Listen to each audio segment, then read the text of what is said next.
Kahit wala tayong pira, kasama natin ang Diyos. Makakaranas man tayo ng kalungkutan, kasama natin ang Diyos. Hindi man tayo perfecto, kasama natin ang Diyos. Kaya sabihin mo sa iyong katabi, kasama natin ang Diyos. At kapag kasama natin ang Diyos, mga kapatid, malakas ng iglesia, may presensya ng ating Panginoon, walang tinatamad magpuri, walang inaantok. Bakit? Nakakahiya kung tulugan natin ang presensya ng ating Panginoon. Ngayon, minsan po sa mga buhay natin, nakakaramdam tayo ng kalungkutan, mga kapatid.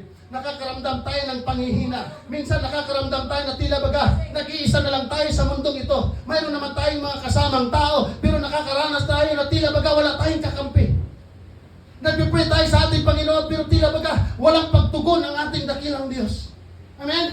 Pero mayroon pong magandang balita sa araw na ito. Hindi sinabi ng Diyos na minsan lang kita sasamahan. Araw-araw, sinasamahan po tayo ng ating Panginoong Diyos. Kung mayroon po kayong pandinig, hindi ka nag-iisa sa problema mo. Hindi ka nag-iisa sa pinagdadaanan mo. Amen? Kasama natin ang ating dakilang Diyos.